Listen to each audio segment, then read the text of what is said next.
میرے نبی پیارے نبی سنت تیری دنیا دی، تو ہی شفاعت کی اما اے رحمت للعالمین اے نبی۔ اللہم صلی وسلم علی سیدنا محمد النبی الامی وعلی آلہ وصحبہ وبارک وسلم علیہ۔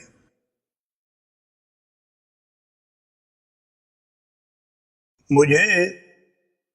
آپ کے سامنے جو کچھ چند باتیں عرض کرنی ہیں وہ یہ ہیں کہ ہم لوگ جو دن رات یہی بات دہراتے ہیں کہ قرآن و سنت کے ہم لوگ تابعدار ہیں،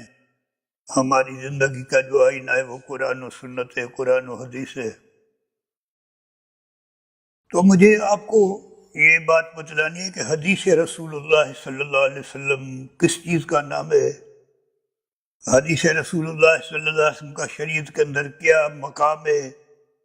حدیث رسول اللہ صلی اللہ علیہ وسلم کی شریعت کے اندر کیا ضرورت ہے، حدیث رسول اللہ صلی اللہ علیہ وسلم کب لکھی گئی، جبکہ مشہور بات ہے کہ حضرت عثمان جامع قرآن ہے اور حضور صلی اللہ علیہ وسلم کے زمانے میں حدیث مبارک کی کتابت نہیں کی جاتی تھی، تو 250-300 سال کے بعد جو حدیث کی کتابت ہوئی، حدیث کو لکھا گیا، حدیث میں کتابیں لکھی گئیں، تو 250-300 سال تک وہ کس طرح محفوظ رہی، یہ مختلف باتیں ہیں جو مجھے آپ کو بتانی ہے۔ پہلی بات یہ ہے کہ حدیث رسول اللہ صلی اللہ علیہ وسلم کس چیز کا نام ہے، کس کو کہتے ہیں، تو حدیث رسول اللہ صلی اللہ علیہ وسلم حضور صلی اللہ علیہ وسلم کے اقوال، یعنی آپ کے جو فرمودات ہیں، آپ کے حالات، آپ کے افعال، آپ کے صفات، ان سب چیزوں کے مجموع کا نام ہے حدیث رسول اللہ صلی اللہ علیہ وسلم۔ تقریرات، اس کو بھی حدیث کہتے ہیں۔ تقریر کا مطلب یہ ہوتا ہے کہ حضور صلی اللہ علیہ وسلم کے سامنے کسی صحابی نے کوئی نماز پڑھی، کوئی شریعت کی بات کی، حضرت صلی اللہ علیہ وسلم خاموش رہے، آپ نے اس کا ردیہ میں کوئی بات نہیں فرمائی، یہ سب چیزیں حجت ہیں، اور ہمارے ہاں جس طرح قرآن مجید حجت ہے، اس طرح حدیث رسول اللہ صلی اللہ علیہ وسلم کا بھی وہی مقام ہے، اس کا نام حدیث ہے۔ اللہ تبارک و تعالیٰ قرآن مجید میں فرماتے ہیں کہ وَمَا يَنْطِقُ عَنِ الْهَوَىٰ إِنْ هُوَ إِلَّا وَحْيٌ يُوحَىٰ، کہ جو کچھ میرے پیارے حبیب حضور صلی اللہ علیہ وسلم کی زبان مبارک سے نکلتا ہے وہ اللہ کی طرف سے وحی ہی ہوتا ہے، آپ اپنی رائے، اپنی خواہش سے کوئی بات نہیں فرماتے، بلکہ سب کچھ اللہ کا حکم ہی ہوتا ہے۔ تو گویا کہ حدیث رسول اللہ صلی اللہ علیہ وسلم وحی الہی ہے۔ یہ بات ضرور ہے کہ قرآن مجید بھی وحی ہے، لیکن وہ وحی جلی ہے، جبریل نے آ کے حضور کے سامنے پڑھا، آپ نے دنیا تک اس کو پہنچایا۔ حدیث رسول اللہ صلی اللہ علیہ وسلم وہ بھی وحی ہے، لیکن وہ وحی خفی ہے، آپ کے قلب مبارک کے اندر القاء ہوتا ہے، جبریل آ کے آپ کے سامنے باتیں کرتے ہیں، آپ وہ چیزیں دنیا تک پہنچا دیتے ہیں، اس کا نام وحی خفی ہے۔ حضرت صلی اللہ علیہ وسلم کی زبان مبارک سے جو بات بھی نکلتی ہے وہ وحی الہی ہے۔ ایک حدیث مبارک کے اندر آتا ہے کہ حضور علیہ السلام کے صحابہ کے اندر ایک حضرت عبداللہ بن عمر صحابی ہیں، آپ جو بھی فرماتے تھے، جو بھی آپ کا عمل ہوتا تھا، ہر ایک چیز کو وہ تحریر کے اندر لاتے تھے، لکھتے تھے۔ تو بعض صحابہ نے حضرت عبداللہ بن عمر سے یہ بات کہی کہ دیکھو رسول اللہ صلی اللہ علیہ وسلم بشر ہیں، انسان ہیں، بعض دفعہ غصے کی حالت میں ہوتے ہیں، بعض دفعہ مزاحیہ باتیں فرماتے ہیں، تو ہر ایک چیز لکھ رہا ہے۔ جب انہوں نے حضور اکرم صلی اللہ علیہ وسلم کے سامنے یہ بات عرض رکھی تو آپ نے اپنے زبان مبارک کو پکڑ کر فرمایا کہ واللہ لا یخرج منہ الا الحق، اللہ کی قسم میری زبان مبارک سے جو بات نکلتی ہے وہ حق ہوتی ہے، وہ سچ ہوتا ہے، وہ اللہ کی طرف سے وحی ہی ہوتا ہے۔ تو آپ کی زبان مبارک سے جو اقوال مبارک سرزد ہوئے ہیں وہ بھی وحی الہی ہیں، جس طرح قرآن مجید اللہ تعالیٰ کا کلام ہے۔ قرآن مجید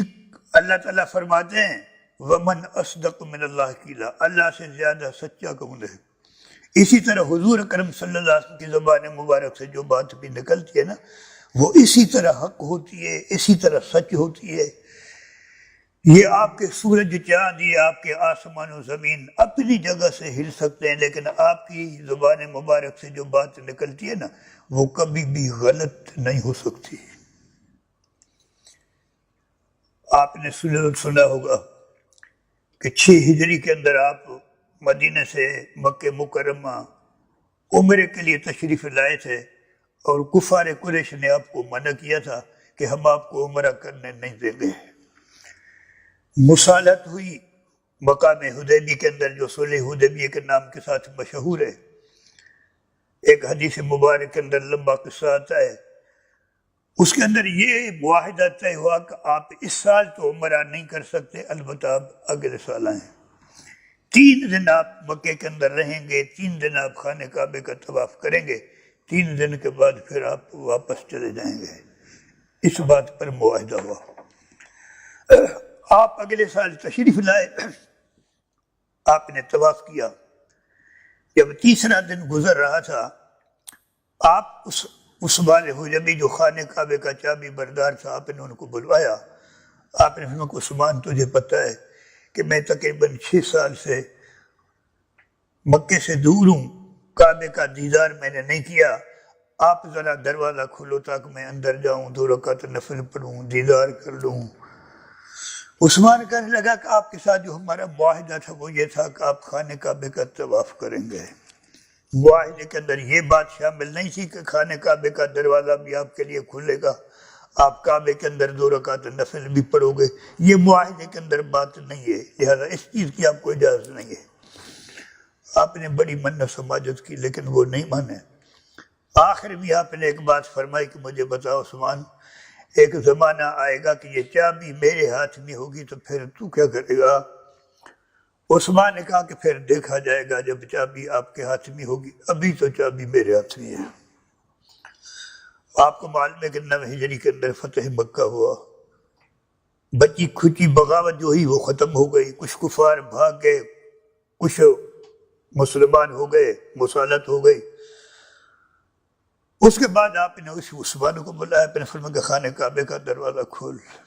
انہوں نے دروازہ کھولا، اندر ابراہیم اسماعیل علیہ السلام کے بت تھے، جو باقی لغویات تھی آپ ان کو نکلوا کے باہر پھینکوا دیا۔ جب خانہ کعبے کی صفائی ہو گئی تو آپ نے کھڑے ہو کے 2 رکعت نفل پڑھا۔ آپ نے نفل پڑھنے کے بعد جب آپ فارغ ہوئے باہر نکلے تو آپ نے اسی عثمان کو بلایا، چابی آپ کے ہاتھ کے اندر تھی۔ آپ نے فرمایا کہ عثمان اب بتا کہ اب چابی کس کے ہاتھ کے اندر ہے؟ عثمان کہنے لگا کہ یا رسول اللہ صلی اللہ علیہ وسلم، آپ نے تو بڑے بڑے سرکش اور ظالم لوگوں کو بھی معاف فرما دیا، میں معذرت خواہ ہوں، غلطی کا میں اقرار کر رہا ہوں، واقعی مجھ سے غلطی ہوئی تھی، لیکن مجھے امید ہے کہ آپ مجھے بھی معاف فرما دیں گے۔ آپ نے فرمایا کہ عثمان سنو، میں نے آپ کو معاف کر دیا، چابی میں دے رہا ہوں آپ کو اپنے ہاتھ سے مبارک سے، لیکن میں آپ سے یہ بھی کہہ رہا ہوں کہ قیامت تک یہ چابی آپ کے ہی خاندان کے اندر رہے گی، آپ کے خاندان سے کوئی یہ چابی چھین نہیں سکتا۔ تو میرا غرض اور مطلب یہ تھا کہ حضور اکرم صلی اللہ علیہ وسلم کی زبان مبارک سے جو بات بھی نکلتی ہے نا وہ سچ ہوتی ہے، وہ حق ہوتی ہے، وہ وحی الہی ہوتا ہے۔ اس کا نام حدیث رسول اللہ صلی اللہ علیہ وسلم ہے۔ باقی حدیث رسول اللہ صلی اللہ علیہ وسلم کی شریعت میں کیا ضرورت ہے، کتابت کیسے ہوئی بعد میں، پھر ضعیف حدیث کیا ہوتی ہے، یہ انشاءاللہ پھر وقتاً فوقتاً میں آپ کے سامنے عرض رکھتا رہوں گا۔ میرے نبی پیارے نبی، سنت تیری دنیا دی شفاعت کی اما اے رحمت